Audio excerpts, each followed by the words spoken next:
नमस्कार मित्रों, SBI security के वीकली पॉडकास्ट में आपका हार्दिक स्वागत है। आज हम बात करेंगे इस सप्ताह में क्या हुआ और आने वाले सप्ताह में वो कौन कौन से इवेंट है जिसके ऊपर बाज़ार की फोकस रहने वाली है। तो इस सप्ताह हमने देखा दोस्तों कि 2 सप्ताह के लगातार गिरावट के बाद बाज़ार थोड़ा सा संभला और पॉजिटिव जोन में जाकर के बंद हुआ। और इसके पीछे कारण था फेवरेबल ग्लोबल क्यूज़। तो यूएस फेड की जो पॉलिसी मीटिंग हुई उसमें ब्याज दर में कोई बदलाव नहीं हुआ है और शायद बाज़ार को ये लग रहा है कि इंटरेस्ट रेट यूएस में अब पीक हो चुके हैं और यहाँ से अब बढ़ने की उम्मीद जो है वो कम है। तो इसका इफ़ेक्ट जो है बॉन्ड यील्ड जो यूएस का है उस पर फेवरेबल इम्पैक्ट पड़ा। बॉन्ड यील्ड जो 5% के आसपास ट्रेड हो रहा था वो नीचे आया और इसका इफ़ेक्ट हमने जो है विश्व के बाज़ारों में देखा कि उनके इक्विटी मार्केट में एक छोटी सी रैली आई और उसका असर हमारे बाज़ारों पे भी जो है वो पड़ा। उसके अलावा जो रिजल्ट सीजन जो चल रहा है दोस्तों Q2 FY24 का, वो काफ़ी हद तक इनलाइन ही है। वहाँ हमने कोई नेगेटिव सरप्राइज़ नहीं देखा है।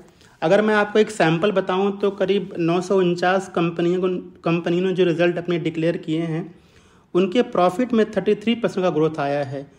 तो ये एक पॉजिटिव साइन है कि जो मार्केट इस लेवल पर चल रहा है, अर्निंग कहीं ना कहीं पे जो है वो उसको सपोर्ट कर रही है।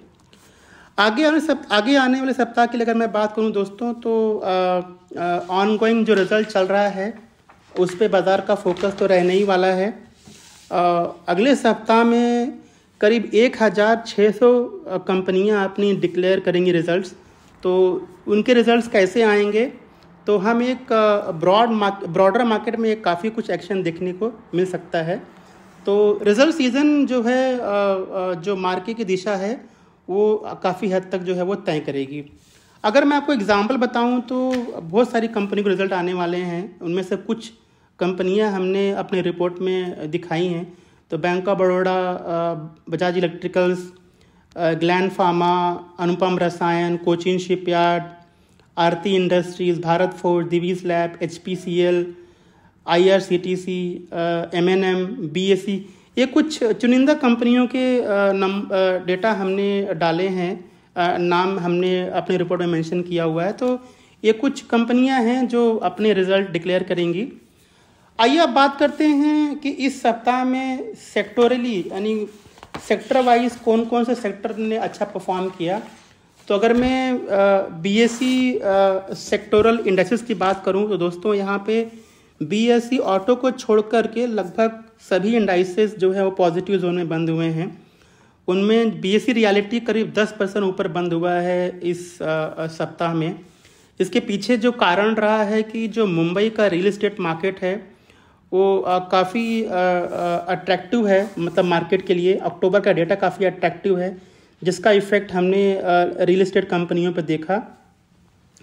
तो अगर मैं कुछ और नाम बताऊं आपको तो BSE, PSU, oil and gas, BSE consumer durable, इन सभी में लगभग 3 से 3.5% का हमने एक रैली देखा है। अब हम बात करते हैं वीकली गेनर्स और लूजर्स की। तो निफ्टी में हमने 5 BSE गेनर्स और लूजर्स हमने अपने रिपोर्ट में दिखाया है। तो जो टॉप गेनर्स रहे हैं वो BPCL है, अपोलो हॉस्पिटल है, टाइटन, हिंडाल्को और अल्ट्राटेक सीमेंट। इन 5 कंपनियों में लगभग 8% से 4% के आसपास का हमने रैली देखा है। और अगर मैं लूजर्स की बात करूं तो M&M, Maruti, doctor Reddy, Tata Steel, Bajaj Finserv, इन कंपनियों में लगभग 2% से 3% का हमने एक डिक्लाइनिंग देखा है। अब हम बात करते हैं कुछ ऐसे डेटा पॉइंट्स जो इस सप्ताह में फोकस में रहे। तो जैसे मैंने कहा कि FIIs ने जो है वो कंटिन्यू किया है सेलिंग को। यहाँ पे इस सप्ताह में 6,327 करोड़ की जो है वो सेलिंग है FIIs की, जबकि DII ने करीब 5,074 करोड़ रुपए का बाइंग किया है। ब्रेंट क्रूड काफ़ी स्टेबल रहा है। ये ऐसा डेटा पॉइंट है जो मार्केट क्लोजली ट्रैक करता है दोस्तों। तो ये अपने रीसेंट के जो उच्चतम स्तर था उनका करीब $95 पर बैरल के आसपास, वो थोड़ा सा नीचे आया हुआ है। और उसके अलावा बॉन्ड यील्ड यूएस का जो 5% के ऊपर चला गया था वो नीचे आकर के करीब 4.8% के आसपास जो है वो ट्रेड हो रहा है। उसके अलावा ऑटो सेल्स का नंबर अक्टूबर का कुछ कंपनियों ने डिक्लेयर किया है। तो मैंने इस ऑटो सेल्स नंबर को 4 अलग अलग कैटेगरी में डिवाइड किया हुआ है। एक तो पैसेंजर कार सेगमेंट है, दूसरा टू व्हीलर है, तीसरा कमर्शियल व्हीकल है और चौथा ट्रैक्टर है। अगर मैं पैसेंजर कार की बात करूं तो दोस्तों यहाँ पे फेस्टिव डिमांड जो है काफ़ी हद तक सपोर्टिव रहा है पैसेंजर कार सेगमेंट के लिए। तो मारुति और M&M ने काफ़ी अच्छे नंबर डिक्लेयर किए हैं। इनफैक्ट जो एस्टिमेट मार्केट कर रहा था उससे बेहतर हैं। तो उसके अलावा मारुति ने जो है उनके SUV सेल जो स्पेशल यूटिलिटी व्हीकल है उनमें 91% का हमने ग्रोथ देखा है। उसके पीछे कारण है नए लॉन्चेस जो उन्होंने किए हैं रिसेंटली, उसका एक इफेक्ट उनके पास आ रहा है। तो पैसेंजर कार सेगमेंट में एक अच्छा हमने ग्रोथ देखा।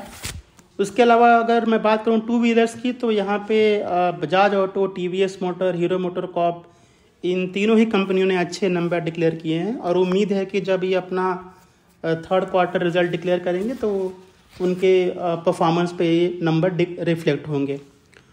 कमर्शियल व्हीकल की बात करूं तो अशोक लेलैंड, M&M और टाटा मोटर्स इन सभी ने अच्छे नंबर पब्लिश किए हैं, क्योंकि अभी भी हम देख रहे हैं कि इंफ्रास्ट्रक्चर डिमांड इंडिया में काफ़ी बढ़िया है और ग्रो हो ही रहा है। तो इसका इफेक्ट कमर्शियल व्हीकल सेल्स पे पड़ रहा है। प्राइवेट कंपनियां अभी भी कैपेक्स कर ही रही हैं, तो कमर्शियल व्हीकल सेल्स जो है वो बढ़ रहा है। ट्रैक्टर की बात करें तो M&M और स्कॉट कुबोटा थोड़ा सा वीक नंबर पब्लिश किया है इस मंथ में, और इसमें कोई सरप्राइज़ नहीं है क्योंकि अल नीनो का इफ़ेक्ट है। तो इस वजह से भी जो सब डिविजन्स हम देख रहे हैं उनके परफॉर्मेंस पे वो थोड़ा सा यहाँ पे देखने को मिल रहा है। अब बात करते हैं कुछ कॉर्पोरेट डेवलपमेंट्स की। तो हमने यहाँ पे कुछ कंपनीज़ के नाम कैप्चर किए हैं जिन्होंने अपने Q2 डिक्लेयर किए हैं रिजल्ट्स। तो एक ब्लू स्टार हमने यहाँ पे लिया है, नंबर काफ़ी अच्छे हैं। इनके सेल्स में करीब 19.5% ग्रोथ हुआ, जबकि प्रॉफिट में करीब 65% का ग्रोथ हमने देखा है ईयर ऑन ईयर। मार्जिन भी ठीक ठाक ही रहा है, इनफैक्ट 110 बेसिस पॉइंट इम्प्रूवमेंट है। तो बढ़िया नंबर है बजाज ब्लू स्टार का। दूसरा है APL अपोलो ट्यूब्स, जहाँ पे कंपनी ने 16% के आसपास का ग्रोथ दिखाया है सेल्स में, जबकि उनके प्रॉफिट में 35% का ग्रोथ देखने को मिला है। तो ये कंपनी काफ़ी अच्छी है, इसको हम क्लोजली ट्रैक करते हैं। ये नंबर काफ़ी बढ़िया है, हालांकि स्टॉक ने भी काफ़ी अच्छा परफॉर्म किया है, बट हमें लगता है कि लॉन्ग टर्म में ये स्टॉक अच्छा परफॉर्म करेगा। फिर L&T की बात करते हैं तो L&T का जो सेकेंड क्वार्टर का रिजल्ट है वो भी काफ़ी बढ़िया है। करीब 19% यानी 19% के आसपास का हमने ग्रोथ देखा है उनके सेल्स में, जबकि उनका प्रॉफिट करीब 37% बढ़ा है। तो ये नंबर काफ़ी बढ़िया है। ऑर्डर बैकलॉग काफ़ी बढ़िया है कंपनी का। अगर मैं ऑर्डर बुक की बात करूं तो करीब 4 लाख करोड़ रुपए के आसपास का इनके पास ऑर्डर बुक है, जो कि उनके सेल्स का करीब 2 टाइम्स के आसपास है। तो ये काफ़ी अच्छी रेवेन्यू विजिबिलिटी ऑफर करते हैं। तो L&T लॉन्ग टर्म में हमें लगता है कि ये पोर्टफोलियो स्टॉक है और लोगों के पास अगर पोर्टफोलियो में है तो इसे रखना चाहिए। फिर KPIT टेक्नोलॉजी, तो दोस्तों हमने इस क्वार्टर में देखा कि ज़्यादातर IT कंपनीज ने अपने आउटलुक थोड़ा सा नेगेटिव दिए हैं, बट KPIT में ऐसा हमने कुछ नहीं देखा। इनके नंबर बहुत बढ़िया हैं। इनफैक्ट अगर मैं सेल्स की बात करूं तो 60% जो है सेल्स बढ़ा है, 70% के आसपास का उनका प्रॉफिट बढ़ा है, उनका मार्जिन जो है काफ़ी बढ़िया है। इनफैक्ट 150 बेसिस पॉइंट यानी 1.5% उनका मार्जिन भी बढ़ा है, और उन्होंने अपना गाइडेंस भी जो है बढ़ा दिया है। करीब 37% वो उम्मीद कर रहे हैं कि उनके सेल्स में ग्रोथ होगा। तो ये नंबर बहुत बढ़िया है KPIT के लिए। जिस मार्केट में ऑपरेट करते हैं वो मार्केट काफ़ी अट्रैक्टिव है उनके लिए। वहाँ पे ऑर्डर बुक में या डील विन में कोई ऐसा स्लो डाउन देखने को नहीं मिला है। तो KPIT हमें लगता है कि लॉन्ग टर्म में अच्छा परफॉर्म करेगा।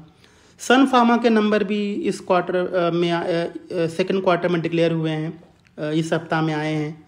यहाँ पे हमने रेवेन्यू, एबिटा और पैट में करीब 11 से 5% के आसपास का हमने ग्रोथ देखा है, और इन नंबर अच्छे हैं। इनफैक्ट जो फार्मा कंपनीज हैं वो कई क्वार्टर से परफॉर्म नहीं कर रही हैं, तो मुझे लगता है कि आगे चल के परफॉर्म कर सकती हैं ये।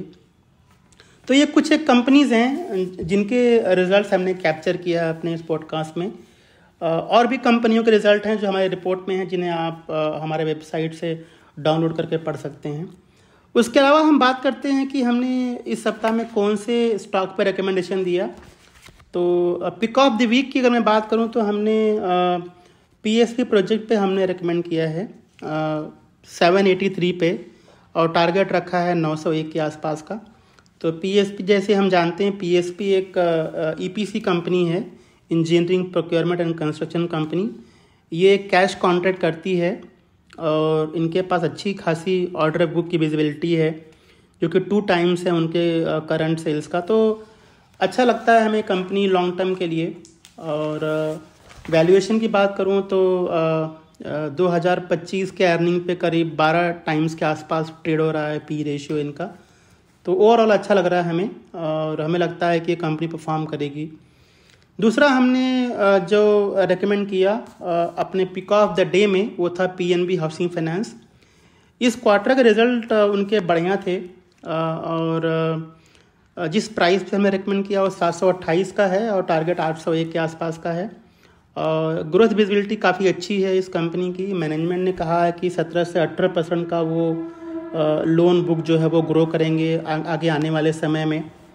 और अगले 2 से 3 साल में जो उनके पास करंट लोन बुक है उसको करीब 1 लाख करोड़ के ऊपर लेके जाएंगे वो। वैल्यूएशन भी ठीक ठाक है कंपनी का, करीब 2025 के अगर बुक वैल्यू में देखेंगे तो 1.1 टाइम्स के आसपास का ट्रेड हो रहा है। तो नंबर बढ़िया हैं, एसेट क्वालिटी में इम्प्रूवमेंट है कंपनी के। तो हमें लगता है कि ये कंपनी आगे चल कर के अच्छा परफॉर्म करेगी। तो ये था PNB हाउसिंग फाइनेंस। उसके अलावा दोस्तों हमने इस सप्ताह में हमारा दिवाली पिक रिपोर्ट भी रिलीज़ किया है, जो हमारे वेबसाइट पे अवेलेबल है। आप वहाँ जा कर के पूरा रिपोर्ट पढ़ सकते हैं, जिसमें हमने 10 स्टॉक रेकमेंड किए हैं इस बार। और उन 10 कंपनियों के नाम इस तरह से हैं: ICICI Bank, Maruti Suzuki, UltraTech Cement, Polycab, Kalyan Jewellers, Praj Industries, Titagarh Wagons, Mrs Bector Foods, Kolte Patil और गुड लक इंडिया। ये 10 कंपनियों पे हमने रेकमेंड किया है। और डिटेल रिपोर्ट अवेलेबल है, उनके रिस्पेक्टिव टारगेट प्राइस और CMP हमने मेंशन किए हैं। हम आपसे रिक्वेस्ट करते हैं कि हमारे वेबसाइट पे जा कर के उस रिपोर्ट को आप पढ़ें। उसके अलावा दोस्तों कॉर्पोरेट एक्शन के बारे में जानना है तो हमने हमारे रिपोर्ट में कॉर्पोरेट एक्शन भी कवर किया हुआ है, जिसमें हम आने वाले समय में कौन कौन सी कंपनीज हैं जो बोनस, डिविडेंड, स्टॉक स्प्लिट या बायबैक करने वाली हैं, ये सारे लिस्ट जो है हमारे रिपोर्ट में अवेलेबल है। तो आप हमारे वेबसाइट पे जाइए और वहाँ से डाउनलोड करके आप उसको पढ़ सकते हैं। तो दोस्तों ये था हमारा इस सप्ताह का वीकली पॉडकास्ट। हमें सुनने के लिए बहुत बहुत धन्यवाद, और आने वाले सप्ताह के लिए हम आपको ढेर सारी शुभकामनाएं देते हैं। धन्यवाद, thank you. Investment in securities market are subject to market risks. Read all the related documents carefully before investing.